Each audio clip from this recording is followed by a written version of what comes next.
Hello everyone, welcome to the National Integrity Policy Forum. My name's Saffron Zommer, I'm the Executive Director at the Australian Democracy Network. Australian Democracy Network is creating a healthy Australian democracy which puts people and planet first. We're a member of the Our Democracy campaign, a movement of people and organisations working together to make our political system work for all of us, not just a powerful few. I was delighted to co-host this event with the Australian Conservation Foundation. Please enjoy the recording of the National Integrity Policy Forum. I think you're saying delighted to be co-hosting with us, so I'll jump in and say hi everyone. Go ahead, Jolene. My name is Jolene Oberth. I'm the Democracy Campaigner at the Australian Conservation Foundation. ACF is also a part of the Our Democracy Alliance because we know that to achieve the solutions we need to solve the climate and extinction crises, we need a strong democracy that's capable of delivering for all of us. That's true whether you care about climate, health, education, human rights. A healthy democracy is critical to seeing progress on all the issues we care most about. And that's why some 40 different change-making organizations are part of the Our Democracy Alliance. So a warm welcome to all of you tonight, and thank you for joining us to put the integrity of our democracy in the spotlight. Thank you, Jolene. And I have to say, I'm kind of delighted to have the tech fail right up at the start. I feel like that's an excellent omen for the rest of the night. So I'm going to begin by acknowledging country. I'm on the traditional lands of the Ngunnawal people today and pay my respects to Ngunnawal elders past and present. I also acknowledge the Aboriginal lands that you are on all around the country. And if you don't know what country you're on, we've shared a link in the chat where you can look it up. So tonight we have an amazing lineup of party representatives, independents and candidates, all here to talk to us about their integrity platforms. We also have 600 and some people on the call, which is great. We'd love you to say hi in the chat and share where you're calling in from. We've asked the speakers tonight to avoid negative commentary about each other and request that you do the same in the chat. In a healthy democracy, we can engage with competing ideas respectfully. So in a few minutes, I'll explain how the night will run and start to introduce our speakers. But first, let's talk about the problem with our politics right now and how we can fix it. So in a healthy democracy, the people we send to Parliament really do represent us and our communities. And our leaders make decisions which put people and planet first. We can all see that our democracy doesn't really work like that a lot of the time. And one reason why is the problem of corporate capture. Corporate capture is what happens when powerful corporate interests exert so much influence over our political system that they can get outcomes which put their profits ahead of our needs. The fossil fuels industry and their capture of climate policy is a perfect example of corporate capture in action. That's why we're facing devastating fires, floods and droughts driven by climate change. And our government still wants to spend public money supporting the coal and gas industry. We have to get big money out of our political system so it works the way it's supposed to, for all of us, not just the powerful few. Luckily, we can solve the problem of corporate capture. The Framework for a Fair Democracy is a package of reforms that together would transform the way our political system works and make it more fair for everyone. We've consulted experts, stakeholders and community groups to ensure that we have the strongest possible suite of reforms. This framework is best practice and we think that every party and candidate should commit to these measures. The framework policy is divided into 3 pillars: stamp out corruption, end cash for access and level the playing field in election debates. And I'll go through each pillar in a little more detail. So to stamp out corruption in Australian politics, we need to introduce a strong Federal Integrity Commission. We support the model Helen Haines introduced, which includes key measures like public hearings and the ability to make findings. Next, we need a code of conduct for our politicians. Let's set high expectations for our elected leaders and consequences when these aren't met. Third, the institutions which watch over our government, for example, the National Audit Office, need to be adequately funded and free from interference.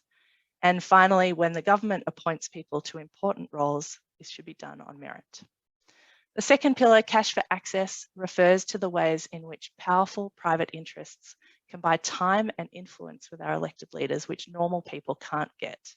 To stop this, we need to know who our senior politicians meet with by making them open their diaries to the public. Ministers shouldn't be able to leave office and get a fancy job in the industry they were just regulating, because this creates a conflict of interest. Third, we need to ban big donations to political parties, because this creates undue influence. And finally, we need to know who is giving money to political parties in real time, not a year later, which is what we have now. Our third pillar is to level the playing field in election debates. For powerful corporations wanting to influence policy, big donations to political parties are the carrot, and multi-million-dollar attack campaigns run during elections are the stick. We have to stop these highly effective campaigns by limiting how much can be spent. Secondly, cap spending on political ads. Advertising costs millions of dollars, drives a constant arms race in political fundraising, and makes our elections fundamentally unequal. And those ads also suck, and I think we'd all be happy if there were fewer of them. Finally, require political parties and candidates to tell the truth and face consequences if they don't. So we have all the solutions we need to make politics work for all of us, not just the powerful few. And we know that these solutions are popular. We just wrapped up Australia's biggest community survey on political integrity and found that over 95% of the 10,000 people surveyed agree with these reforms. So I'm going to wrap up with some tips for how to evaluate the different policy platforms on offer when you're deciding who to support on May 21st. Here's our checklist. First, a strong federal integrity commission, including the ability to hold hearings in public and make findings. Second, cap donations to political parties and disclose them publicly in real time. Third, limit election spending by corporations and political parties. And finally, open ministerial diaries and strengthen the lobbyist register. We need to enact all the policy positions in our framework, but these are the most critical and time sensitive. So as the speakers present tonight, keep an ear out for who is ready to take action on these things in the next Parliament. So we're now going to hear from 25 political party representatives, sitting independent MPs and independent candidates from across the country. We also want to note that we did invite the Liberal government to this event, but they did not accept our invitation. I do want to say a huge thank you to every speaker here for making the time. It's such a busy time right now, and we really appreciate you being here. There are also other independents and parties who wanted to be here this evening, and we ran out of space. So we'll post their policies on our website so you can check them out as well. Tonight, we're going in alphabetical order by surname as listed on your RSVP page. Each speaker will have only 2 minutes, but a detailed policy statement will also be available on our website if you want more. Unfortunately, because time is so tight, we are going to mute speakers if they go over 2 minutes. We've grouped the speakers into batches, and in between each batch, there'll be a chance for the parties and candidates to get some feedback from you. So rather than have the Zoom chat popping off, we're going to use a tool called Slido for you to interact with the event. You can join from your smartphone or on the computer by using the QR code that's on the screen here, or by going to the URL www.sli.do and entering the event code #778254, where it says join as a participant. And the instructions are in the chat as well. Unfortunately, we won't have time to put questions to the speakers tonight, but we're hoping you can use Slido a little bit the way Q&A uses Twitter. So share your thoughts and questions about what you're hearing. Others can upvote your response, and we'll have regular breaks to check in on what's coming through. We generally do love to run events that have higher audience engagement, but tonight we decided to prioritise hearing from the speakers. So we are now going to turn the Zoom chat function off. So those who want to can focus on the presentations.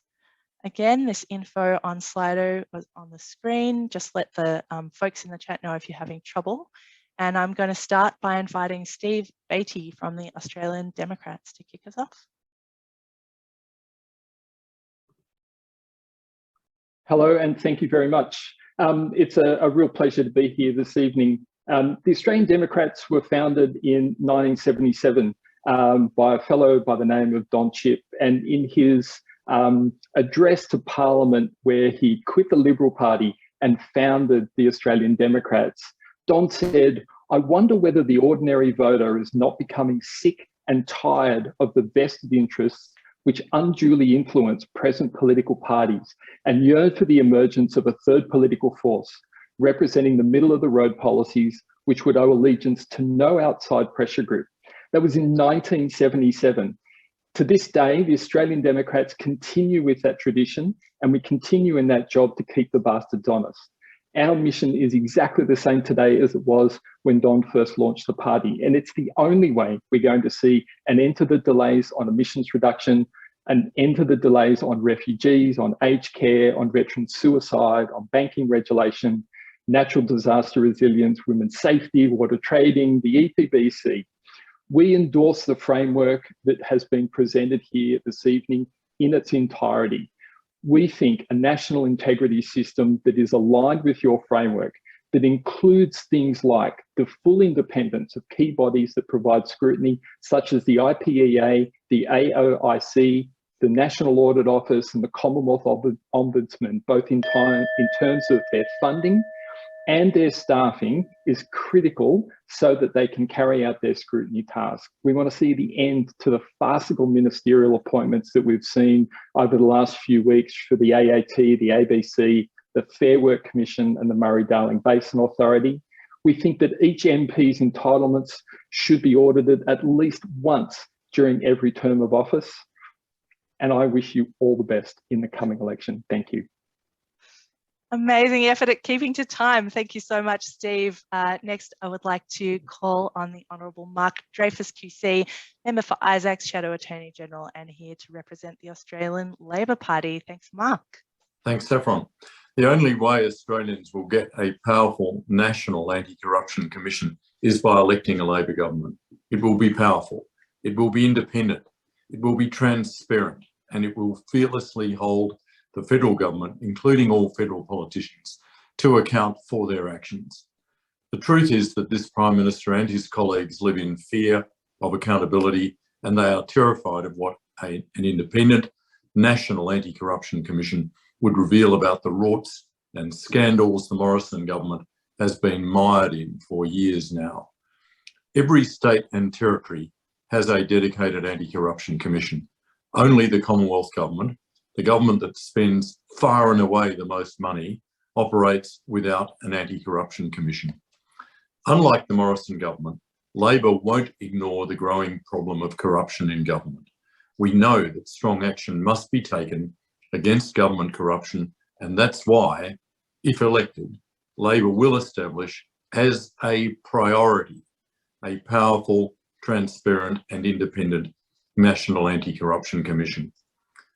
The Morrison government promised Australians an anti-corruption commission before the last federal election, but in keeping with Mr. Morrison's method of operation, it was all announcement, no delivery.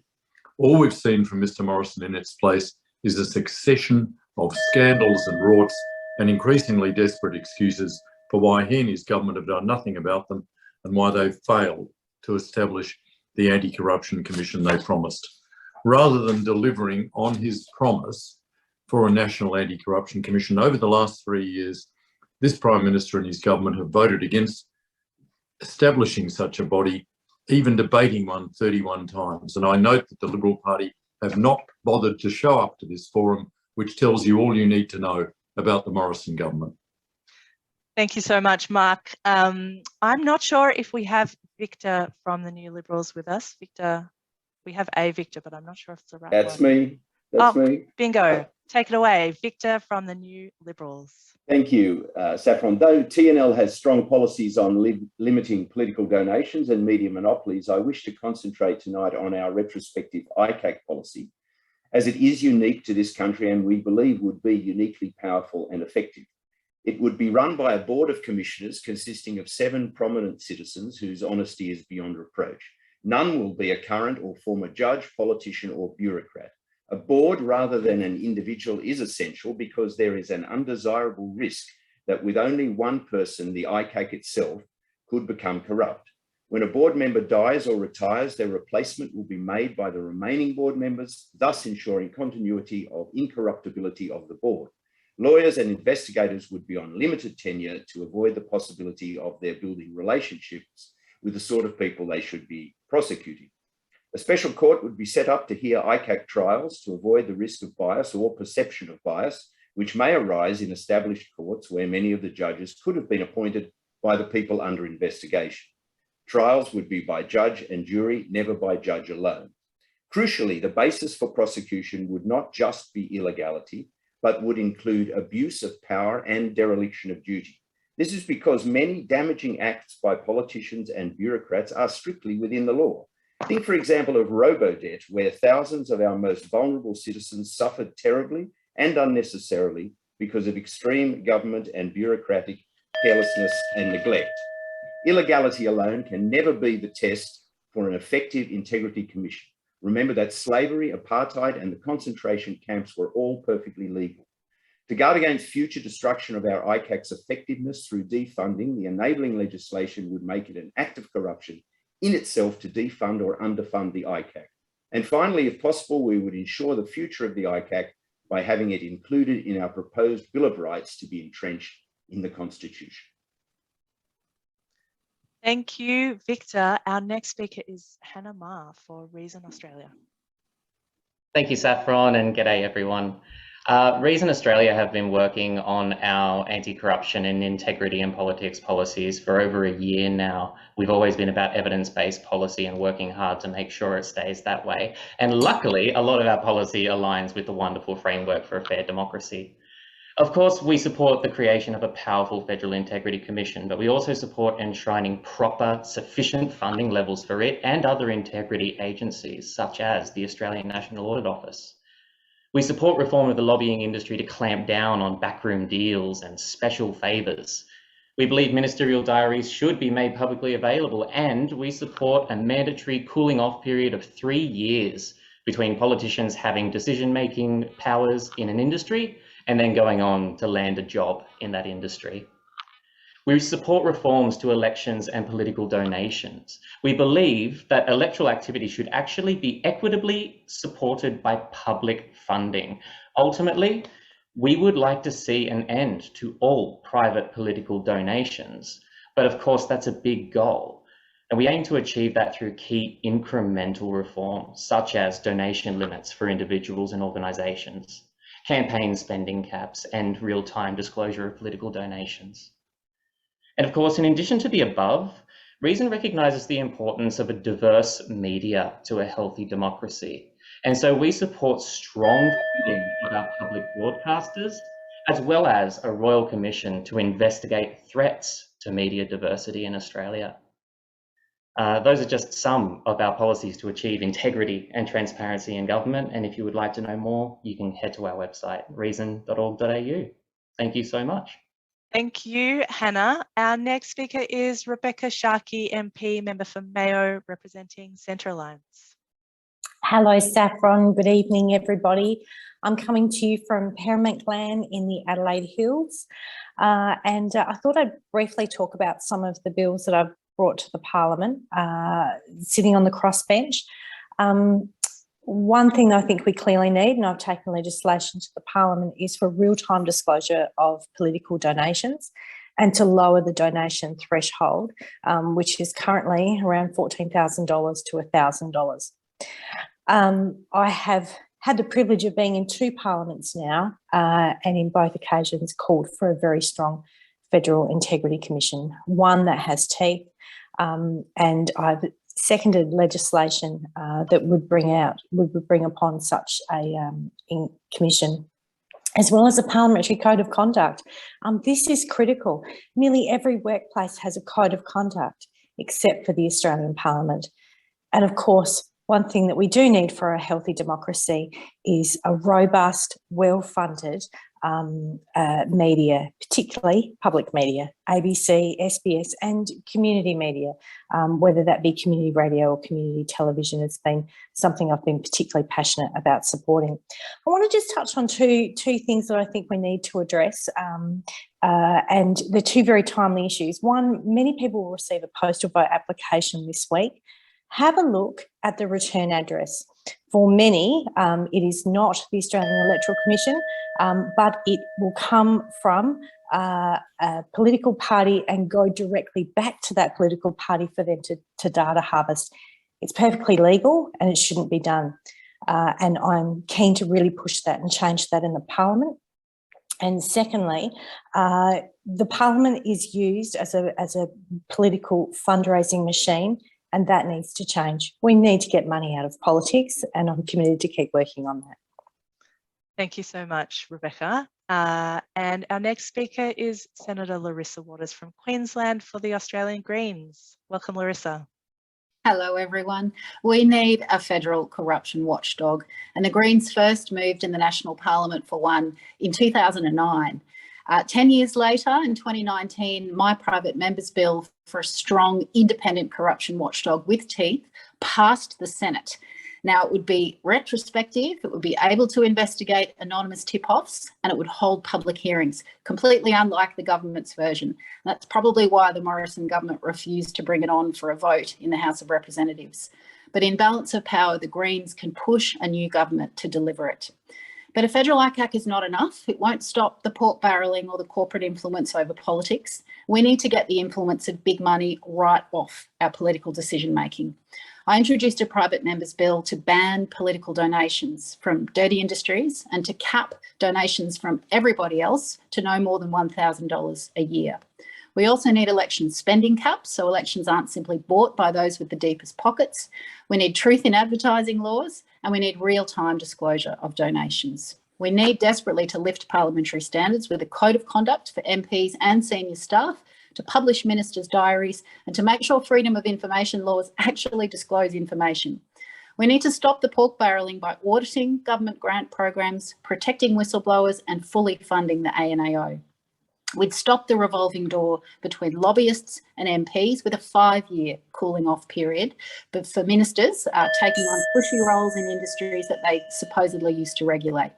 And we desperately need a more diverse parliament. So we would remove barriers to public servants and dual citizens seeking election. We would increase public engagement in parliamentary debate and support protest and public advocacy. The community deserves a genuinely representative parliament that acts in the public interest, not just to further the interests of politicians, big corporations and the super rich. Everyone benefits from honesty, transparency and accountability in politics, and the Greens have got the plan to deliver it. Thanks, everyone. Thank you, Larissa. You could really squeeze a lot into 2 minutes. I feel like we just witnessed something miraculous, which was like 7 politicians keeping strictly to time. Not sure how that happened. Team, do we have anything from Slido that we're ready to share? So this is the chat that's been going on in the audience whilst our speakers have been speaking. Honesty in media should also be a requirement. Yep, we're hearing heaps of concern about the state of media in Australia. Cooling off period sounds good. This sounds like speed dating, except about things that maybe matter more to our lives. I thought about it as speed dating too. Yeah, speed dating with the party or candidate that you might like to support. Amazing. So our next group of speakers are sitting independents and MPs. And I'd like to ask Dr. Helen Haines, MP, the member for Indi, to kick us off. Welcome, Helen. Thank you so much, Saffron, and good evening, everyone. I'm coming to you from Bangarang country in northeast Victoria. I was delighted to see at the beginning of this session support for Helen Haines's Australian Federal Integrity Commission bill. I have fought tirelessly for an Integrity Commission in this federal parliament since I became a member. I am a first-time MP, and the reason I have fought so tirelessly for this is because the people I represent tell me that I must do that. And we know from the data that's been collected through multiple surveys that a strong, robust Federal Integrity Commission with teeth is is what the Australian nation wants and needs.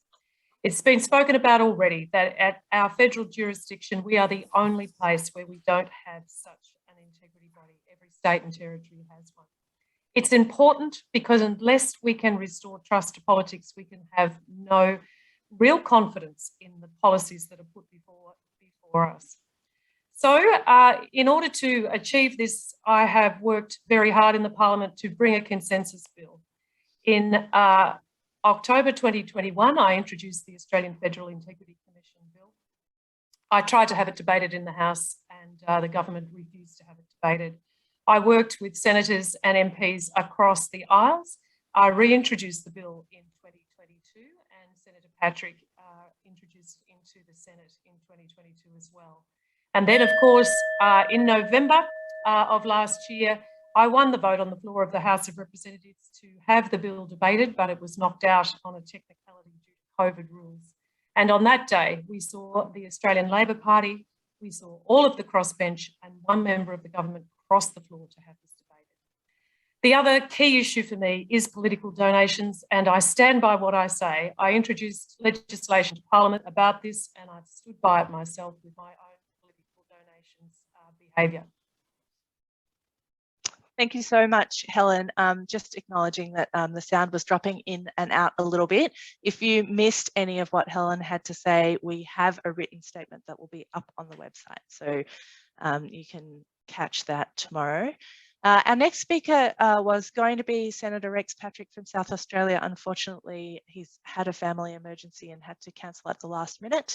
We'll also be sharing a statement from Senator Patrick on the website, so you can take a look at that. So we'll move on to our next speaker is Zali Steggall, MP, the member for Warringah. Welcome, Zali.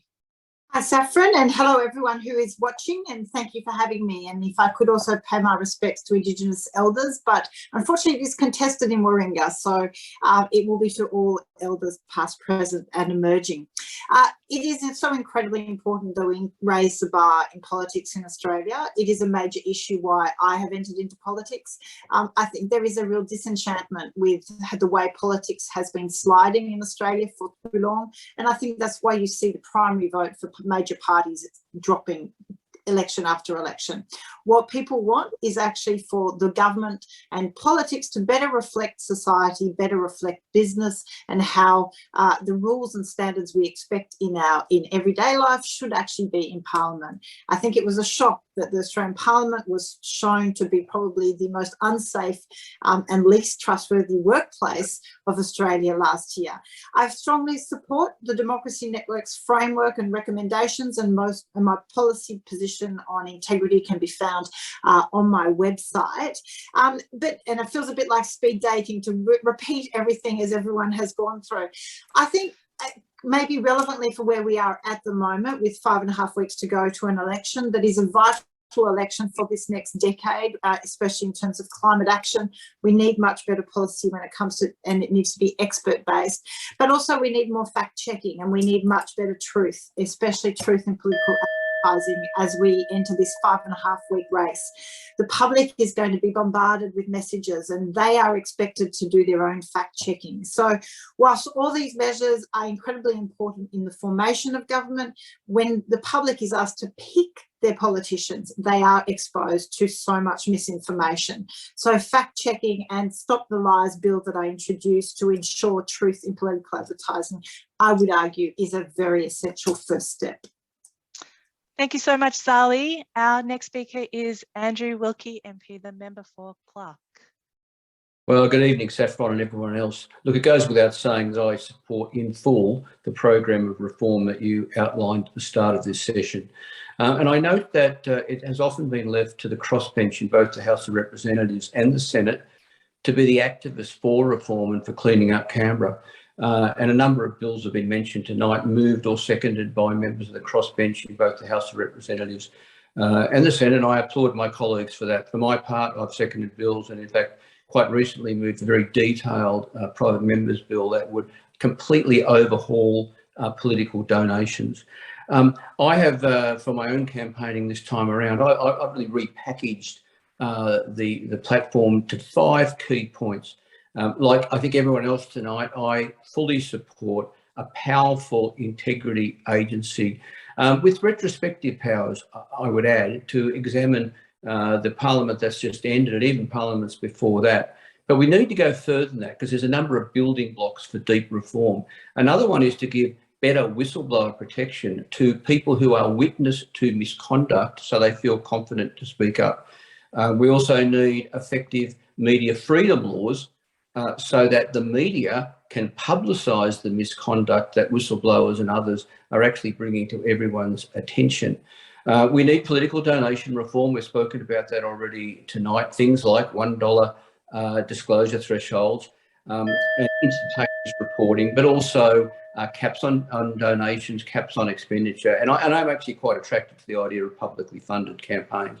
And also, and I don't know exactly what this is going to look like, but we need truth in political advertising laws to stop the nonsense that's going on at the moment. For example, in my own electorate, there's a billboard promising 3% mortgages for 5 years. You know, this is just nonsense and it's got to stop. I look forward to working with my colleagues on the crossbench and with whoever forms government to actually start cleaning up Canberra and bringing Canberra into line with what the community expects. Thank you, Andrew. Thanks all of you for another amazing round of speed dates. We've actually got over 800 people on the call with us, so that's why we have to speed date quickly. What have we got from the chat? Why do we accept a system where the rich and powerful get special treatment? Excellent question. That is something that we can stop accepting and change. What stopped you being able to pass real-time donation registrations and lower thresholds? What concrete steps would candidates take to regulate the activities of lobbyists in Parliament House and beyond? What could be the trustworthy, reliable institution to publish performance measures regularly for each elected representative?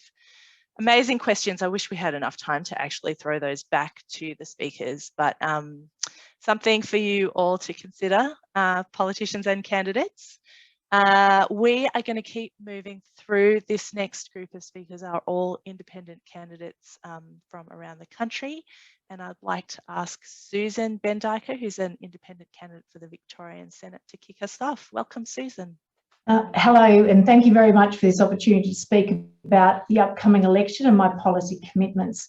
I'm coming in as well from Bangarang country in beautiful northeast Victoria, and I'm running as an independent Senate candidate to represent the state of Victoria.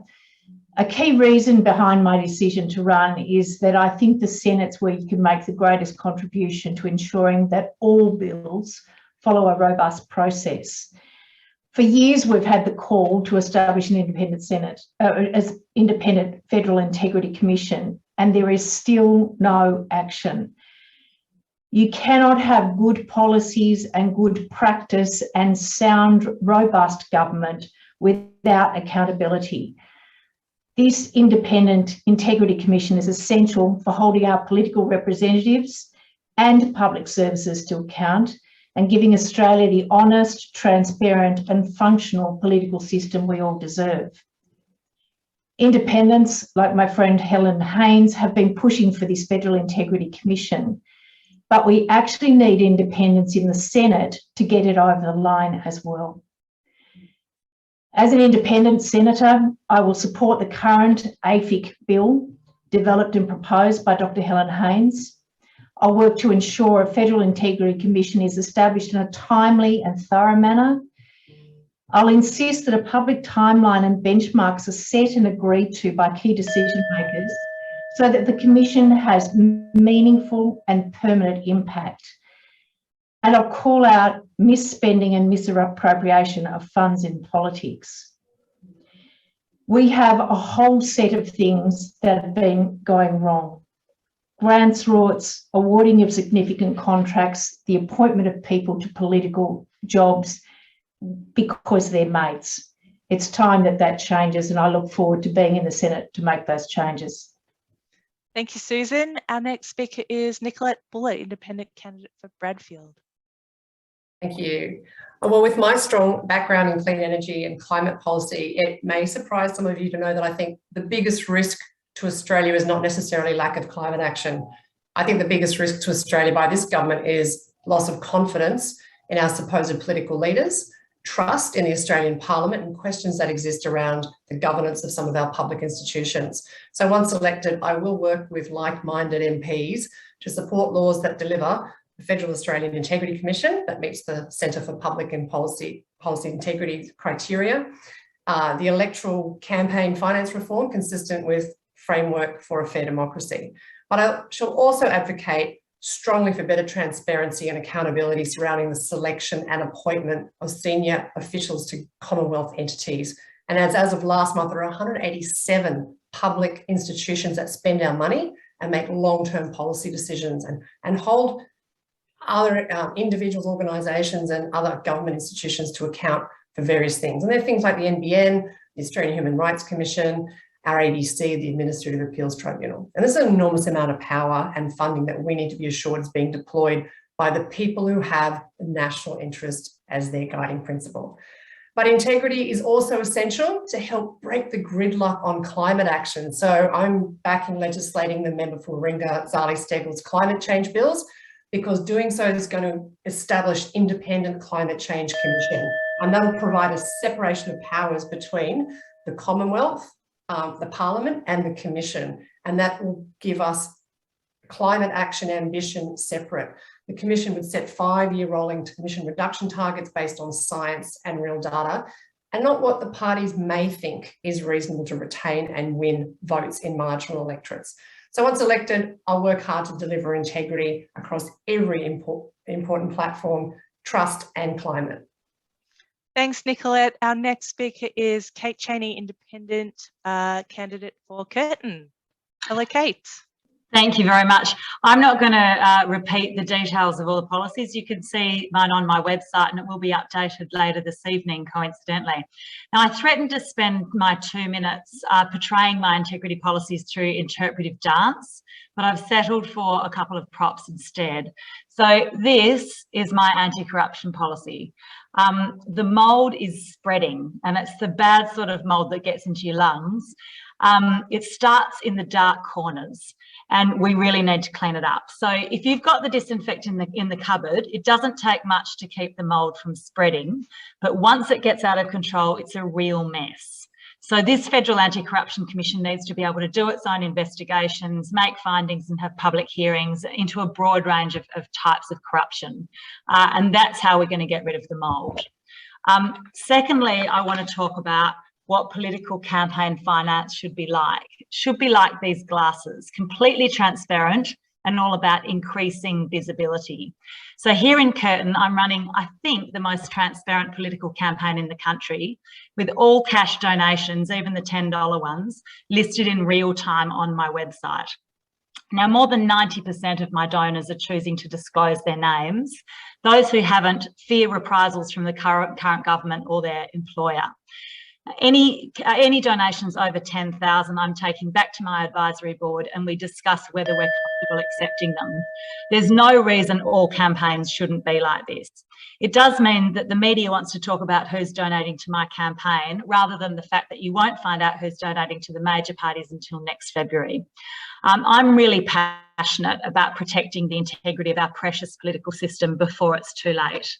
And all I can say is, you're lucky I decided not to go for the big stick analogy for anti-corruption and the fishnet body stocking on transparency. Thanks, Kate. I do kind of want to request that you may consider giving us a dance that we can put on the website together with this forum.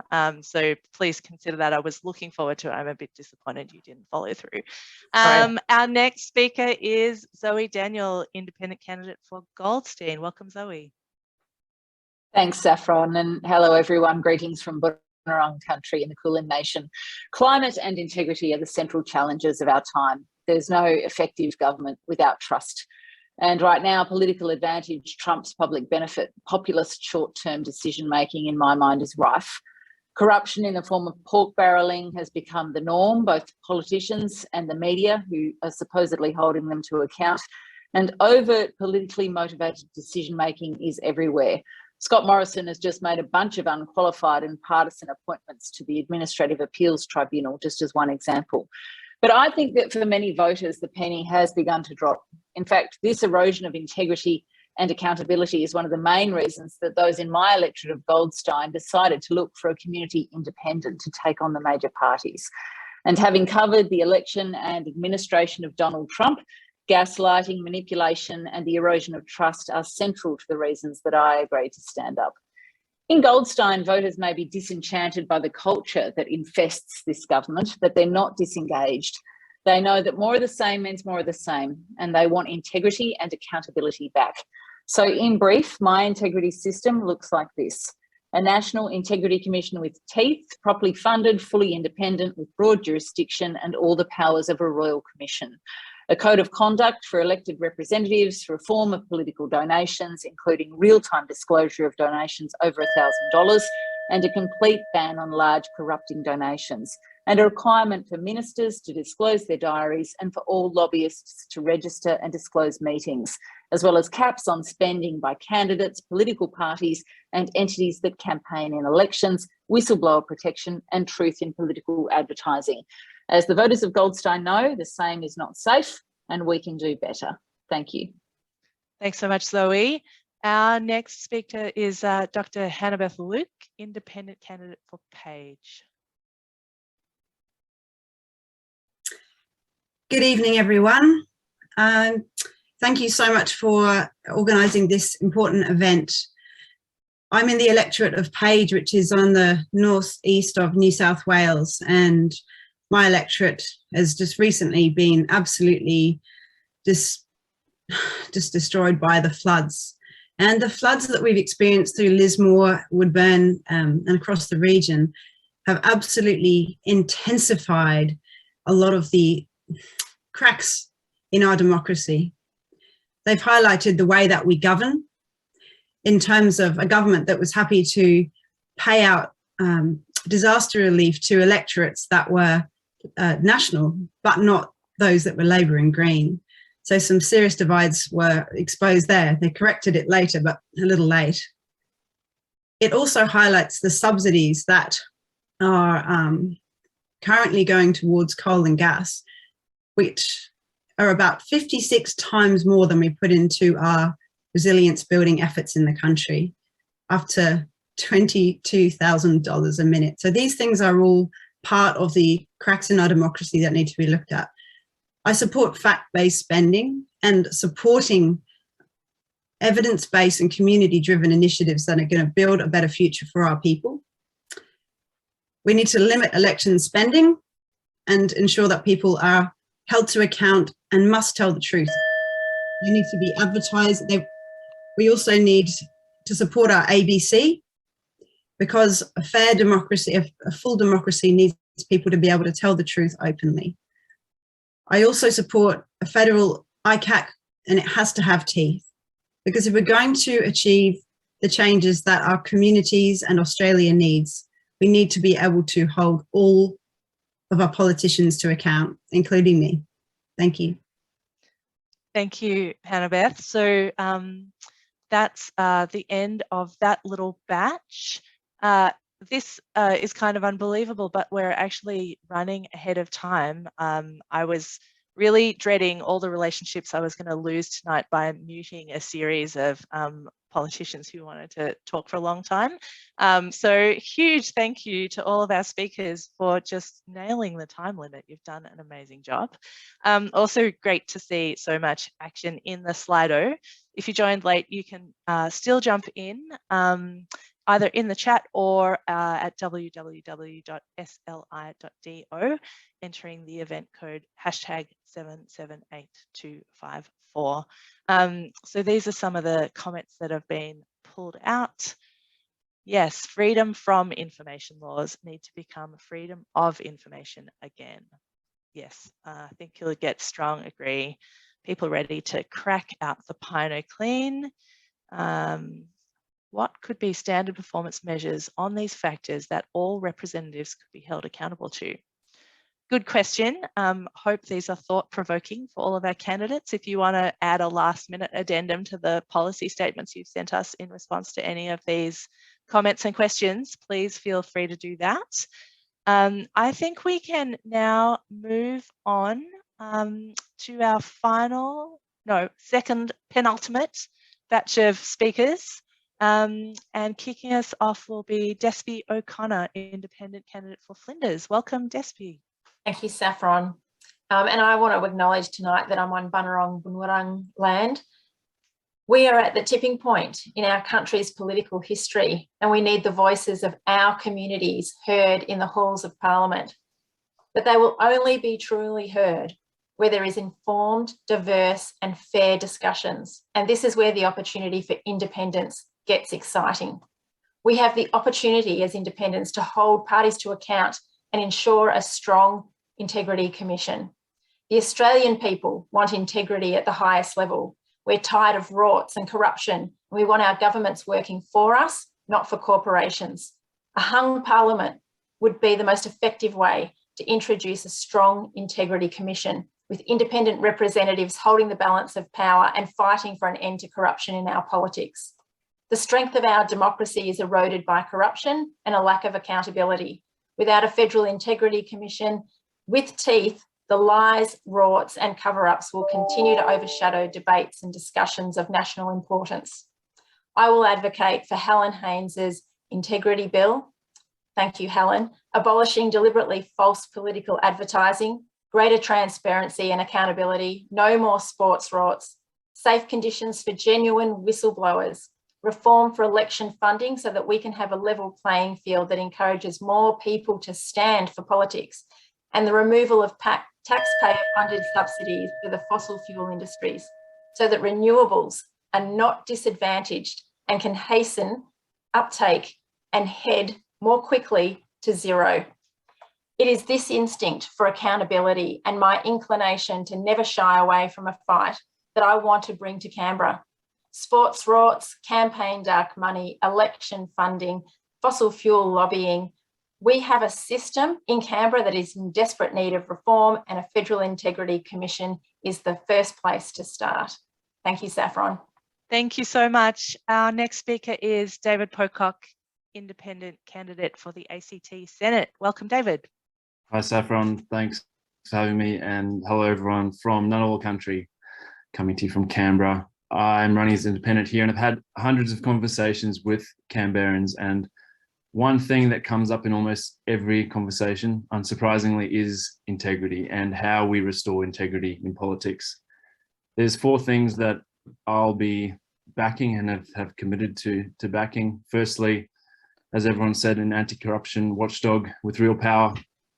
The member for Indi, Helen Haynes's legislation is sound, very well done. I'd be supporting that. Federal truth in political advertising laws, again, something that people are sick of. You shouldn't be able to lie come election time. I think the member for Warringah, Sally Steggall's bill covers this. I'd be backing that. People want meaningful political donation reform, and I'd be working to really push that, both in terms of transparency and the timeframes, but also looking at caps on that.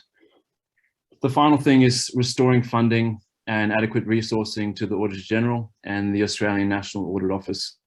They do an amazing job in actually ensuring that our money is well spent by the government and should be well resourced.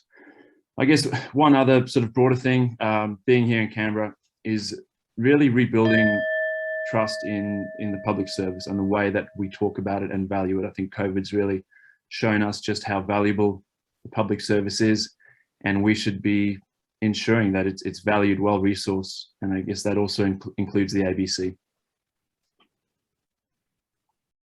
Wow. 10 seconds early. Amazing job. Great. Thank you. Thank you, Thanks David. for the opportunity. Our next speaker is Thor Paraska, who is the independent candidate in Dixon. Hello, Thor. folks. Hello, folks. So many great candidates and members, and very good focus on what needs to happen to fix these problems. You may have heard of Henry David Thoreau, who lived in the 1800s and was an American naturalist, essayist, poet, and philosopher, well known for his essay Civil Disobedience, an argument for disobedience to an unjust state. He said to the philanthropists of the day, "There are 1,000 hacking at the branches of evil to one who is striking at the root. And it may be that he who bestows the largest amount of time and money on the needy is doing the most by his mode of life to produce that misery which he strives in vain to relieve. I say that the need for a strong Federal Integrity Commission, donation caps, real-time public disclosure, election spending limits, open ministerial diaries and lobbyist registers are the branches of evil and symptoms of a deeper problem with our system of government. We see that the root of the problem is that there's no constitutional or legal requirement that our elected reps must vote as directed by the majority of voters. To be a democracy, when push comes to shove, the people must have the final say on votes in Parliament. Without this, we are nothing more than an elected oligarchy where the donors and mates get the elected reps to vote for whatever they want and not what we need. It's our contention that fixing this root problem will permanently address these symptoms. To make this happen, the Dixon representatives have developed a direct representative model with the backing IT tech that provides multiple ways for voters to tell their elected reps how they want them to vote on bills. And I have personally signed a stat deck legally committing myself to vote as the majority want or potentially face a 4-year jail term. For more info, see dixonreps.net. Thank you, Thor. Thank you so much. Our next speaker is Professor Kim Rubenstein, independent candidate for the ACT Senate. Welcome, Kim. Thank you, Saffron, and I'm delighted to be joining you all from Ngunnawal and Ngambri country. I'm delighted to be here also because when I think back to 1995 as a very early academic, I had the privilege of being invited to be a consultant to the Australian Law Reform Commission's Freedom of Information Review. And that experience really impressed upon me how significant that is as a fundamental underpinning to our democracy.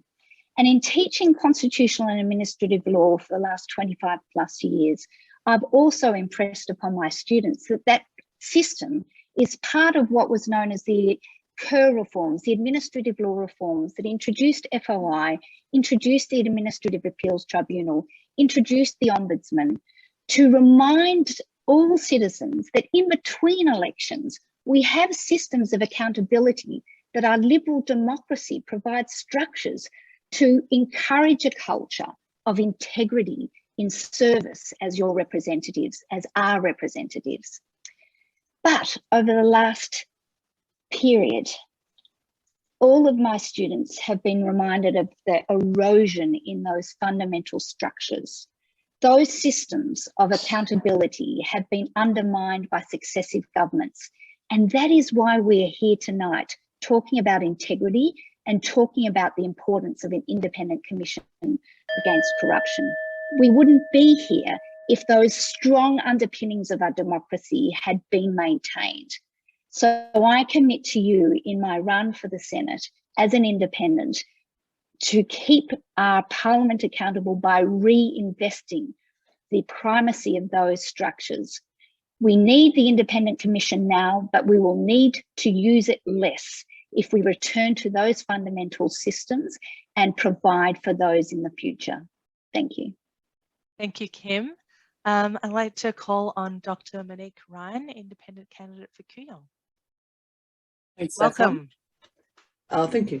So thank you. First off, I do certainly fully endorse the National Integrity Policy Framework and what it stands for, which is essentially a robust democracy.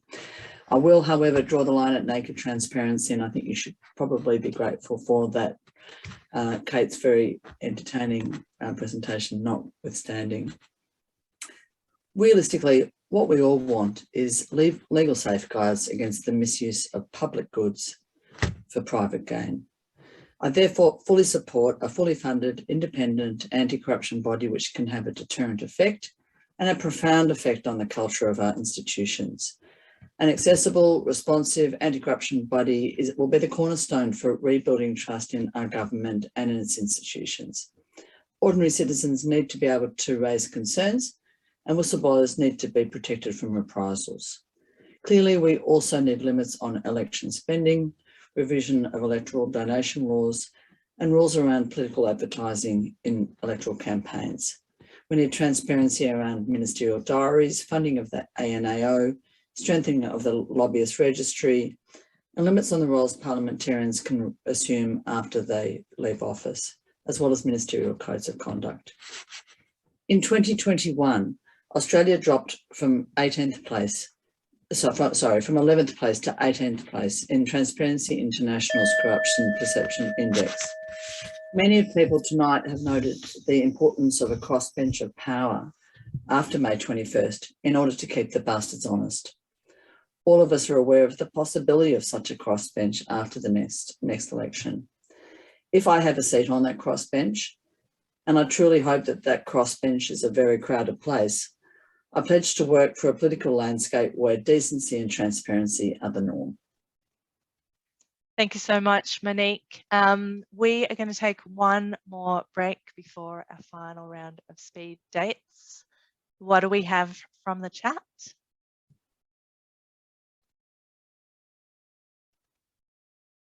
Oh, someone's finding the forum engaging and informative. Who'd have thought it could even be fun? I don't know why you think an hour of integrity policy wouldn't be the best Tuesday night of your life. What do candidates think about funding election campaigns from the public purse? Also, what about stopping money for access to ministers? Both excellent questions. Candidates, I hope you're paying attention. You can address these questions on your websites. No corporate donations at all. Corporations have no morality or ethics, as we constantly see. It's true, they don't get to vote. On donation reform, individuals on electoral rolls only. So that is obviously a theme. People don't really think that people who don't vote should be able to give, and capped with all gifts, memberships, merchandise, etc. included in the cap. I'm so impressed. This is a very well-informed room. People are really across the policy detail. It's very heartening. And one of the things that we'll ask you before we head off tonight is to make sure that you share the link to this webinar and all of the associated policy statements so that we can make sure that this information gets out as far and wide as we possibly can, so that more people are better informed about what policy options are on offer. So we've got one more group of speakers to hear from. And to kick us off, I'd like to invite Dr. Sophie Scomps, the independent candidate for Mackellar. Welcome, Sophie. Hello, everyone. Thank you, Saffron, and thank you to all the listeners as well. It certainly is a really important subject. All those really important decisions come from the fact that as we say, our democratic institutions have been slowly eroded. So I'm coming to you from Gadigal land on the northern beaches of Sydney, next door to Warringah, where Zali Steggall is. And we've been looking over the fence at seeing all the good things that independents and others have been doing, and what a piece of that. So I, like a few others on this call, I'm a doctor. And as a doctor, it's ingrained into us from the very start of university, really, that sense of professionalism. And there's a very strong code of conduct. Doctors are not allowed to have relationships with patients. We're not allowed to receive gifts. And there's a very good reason for that. And that is, due to the corrupting, the abuse of power that can happen, and the manipulation and the bias. So it came as a real surprise to me that there was actually no regulating body that oversaw, the most powerful decision makers, our leaders in this country. I found that quite startling, particularly when all professions and corporations across the country are held to high standards. So why aren't the leaders of our country in the federal level of government held to the same high standards? So I absolutely endorse the Australian Democracy Network framework. We did our own talking to people with voices, and again, integrity and trust was really highly important. So just supporting much of the framework, or all of the framework from the Democracy Network, caps on donations, caps on electoral spending, open the reforms around lobbyists and lobbying.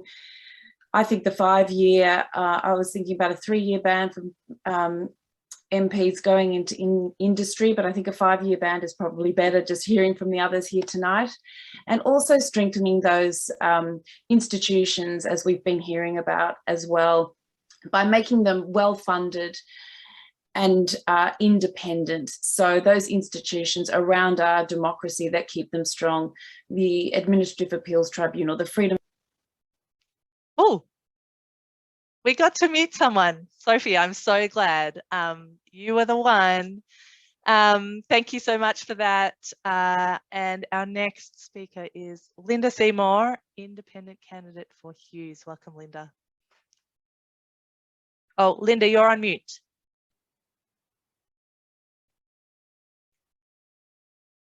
There you go. Right, good to go? Good to go. Right. Hi, I'm Linda Seymour and I'm running as a grassroots independent in the federal electorate of Hughes, which is on beautiful Dharawal country. I have always put a Federal Integrity Commission at the top of my priorities, and I convey this daily to my community. I'm on the record that this will be non-negotiable if I'm in a position to give supply and confidence to form government. I will require a robust federal anti-corruption body that will ensure public officials, including politicians, are held accountable for their actions and how they use taxpayer money. I strongly support caps on donations and electoral campaign funding. I've chosen to run my campaign on small donations and personal funds, and I've made this decision purposefully because I believe a lack of resources should not be a reason to exclude anyone from participating in our democracy. A common theme as I speak with people in genuine need in Hughes is their difficulty in accessing government services and support. This contrasts with the direct access that donors and lobbyists have to our politicians. I will give full support to legislation and policies that diarise the meetings of ministers and their senior staff. I absolutely support also the strengthening of the lobbyist register, and I strongly support mandatory and forcible cooling off periods for politicians and the senior staff for taking paid jobs with industries related to their portfolios. Integrity is not a fringe issue, it is a mainstream issue and is demanded by so many people that I have been speaking to within my electorate of Hughes for over 2 years. I endorse Democracy Network's framework for a fair democracy in its entirety. And I thank you for the work that you have put into this. Thank you. Thank you so much. Next up, we have Georgia Steele, independent candidate for Hughes. Georgia, welcome. Good evening, everyone from Dharawal land. I wanted to spend my time tonight talking about why it's critical to fix corruption in federal politics, to get back to basics about it, really. I use the word corruption deliberately, and I don't think we should beat around the bush about it anymore. We know it's there, we've all seen it, and we've heard from everyone tonight about how they want to go about fixing it. So let's think about the benefits of getting that job done. Let's try and imagine how much better our nation could be, because it's pretty exciting to think about what can be achieved in the next parliamentary term. If we start at an international level, being known to be a nation with low levels of corruption is vital for international trade and investment. Both foreign governments and international businesses need certainty in the political landscape to ensure there'll be no hidden costs and no inexplicable changes to laws. Nationally, respect for politicians will increase. Can you imagine? Trust in government is critical for high-functioning democracies so that in times of crisis, people listen to their leaders. And down at the local level, integrity enhancements will ensure fairness in the allocation of funding and resources to specific electorates. Allocations will be based on need, not political imperatives. If I'm elected, I am absolutely committed to the introduction of a federal ICAC with teeth, to amending electoral laws to introduce caps on donations, caps on campaign spending, bans on donations from certain industries, and truth in political advertising laws. For my part, I couldn't be more excited about getting it done so that we can move on to everything else that needs doing. Thank you, Australian Democracy Network, for having us all tonight. It's a really important discussion. Thank you, Georgia. And I think we had Allegra next, but I know she was double booked and was planning to jump out of another event to hop on here. So I don't think she's with us yet. So I want to jump one and come to you, Kylie Tink, Independent for North Sydney. Thanks, Kylie. Thanks, Saffron. You know, I confess, knowing I was going to be the last speaker tonight, I thought it was actually completely unhelpful to prepare something because I figured there would be so many amazing speakers before me that it was actually best served for me to do something that politicians, I think, have stopped doing frequently, which is to listen. So firstly, I'm joining you from Camaragal today. So I am the independent running for the federal seat of North Sydney. And what strikes me after listening to this forum tonight is it's actually not the solutions that we lack in our country at the moment. It is the political will. And I think I saw a question before on why there's so many independents on tonight. I actually think at the heart of that is the answer that independents are standing, because when you look back on the history of our nation and the establishment of our democracy, nowhere in our constitution is the word party mentioned. And in fact, our constitution was created by a group of individuals who recognised themselves as coming from diverse and disparate communities, needing a common place to meet and needing a common framework to be able to make good, consensual decisions to move our country forward. I'm standing as an independent because I fundamentally believe that the two-party system, the two major party system, is broken, and that we're gridlocked as a country because we've lost the capacity to put aside personal ambitions and party ideological ambitions to actually work together to move our country forward. From my perspective, I want to say thank you to the Democracy Network for all the work you've done in developing your framework. I think it is excellent, and I'm very grateful as an independent and very happy to say I support everything that you have put forward. I think that it is also beholden on me to say that I think one of the strengths of being an independent is that I get the opportunity to listen and learn from others. And though, from my perspective, I've come to this with a very pragmatic approach. I am not here to reinvent the wheel where great work has already been done. Quite frankly, I think the federal integrity work that's been done by Helen Haines with her Integrity Commission bill is best in class. It has been applauded across our country by those who know best how to introduce these systems. And it beggars belief to me that, again, party pride has not been able to be put aside to enable sensible legislative reform to come through. Wait, was that 2 minutes? Another one. Don't worry, you can hear more from Kylie, well, read more from Kylie on our website. Thank you so much. So I think unless Allegra makes it across, Kylie may have been our final speaker tonight. I'm so impressed that we still have 725 people here, more than 1 hour in. That's incredible. And just want to say huge thanks to all of our speakers. It's a very, very busy time, so just very grateful for everyone who gave us so much of your evening. I know you're very, very busy people. So we wanted to run one last poll, but before we go to that, checking in on the chat, the AEC needs to have its powers and funding expanded to combat misinformation. Wonderful to see so many articulate, ethical women. I agree. The fact that donations do not have to be disclosed is definitely crazy. I'm loving the transparency. How would each of the candidates turn their policies into reality if they were elected? That's a good question. I'm sure one that they are all thinking about. So thank you so much to everyone who's been so engaged in Slido. It's a really great way for us to give some feedback to speakers. So we're going to run a poll now, which will pop up on the screen. We're keen to show the candidates how important political integrity is to our community.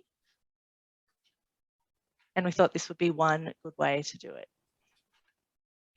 So I'm going to wait for the screen. Oh, wait, have I got Izab? The second Saffron login, which I believe was Ray, has kicked me off the host ability to turn the poll on. Oh no, the one tech fail at the top didn't actually stop us from having just one more. Maybe we can't do the poll. We can turn the chat back on, And please say in the chat. There's a poll. Wonderful. Okay, so on your screen, hopefully everyone can see the poll. Oh yeah, I can see people are jumping into it. So only one question. Integrity reform is one of my top 3 issues in the upcoming election. Yes or no? People are still answering. I think we've got a strong majority. I feel like I can confidently say that.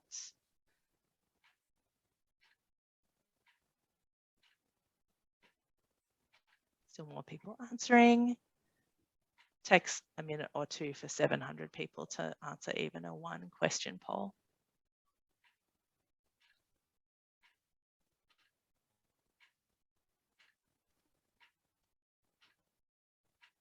Oh my goodness. While you're answering this poll, I just have to out loud that my poor puppy upstairs is just losing his bundle. He's throwing himself against the door and howling up there. I thought this would be like the more relaxing way than having him under the desk, but no, this is work from home.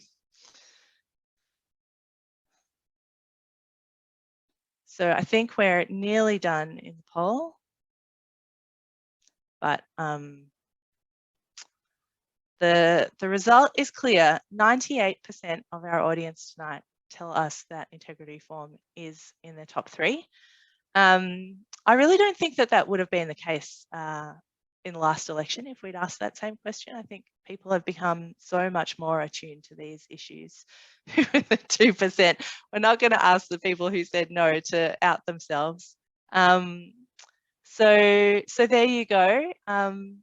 Candidates and parties, 98% of the people who listen to your presentations are going to put this issue or bundle of issues in their top 3 when they're deciding how to vote. And I wanted to just pop that checklist up one more time. We just had an absolute feast of integrity policy options. We tried to make it simple when you're reviewing the policy options that you have and deciding whether they're good or not. We've just got a 4-point checklist that hopefully makes it really easy to see whether candidates and parties are hitting the most important things. So a strong Federal Integrity Commission, we heard that many times tonight. Lots of support for caps to donations as well. A lot of support for limits on election spending. And I don't think we heard quite as much about open ministerial diaries, but I think that's partly because it's been a little bit less in the public conversation. We think it's a really important thing to be starting to talk about more.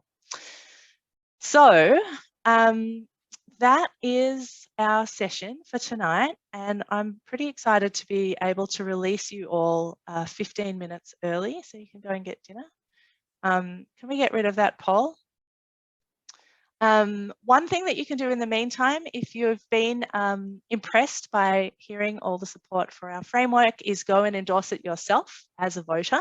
It's up on our website at ourdemocracy.com.au. The recording of this session and the written copies of all the policy positions that we've received will be on our website as well. And we're going to do our best to have that live on Thursday. So we'd really love for everyone who is here tonight to share the link to that information by email, on your socials, on your websites. This is a really critical way that you can make sure that people in your networks know where the parties and candidates stand on integrity policy. And that is a really important thing for us to do to get these issues front and centre in the next election. So again, thank you so much to our speakers. Thanks to all of you who stayed with us for nearly an hour and a half. It was an amazing event. Really appreciate your time and wish you all a good night and enjoy the rest of the evening.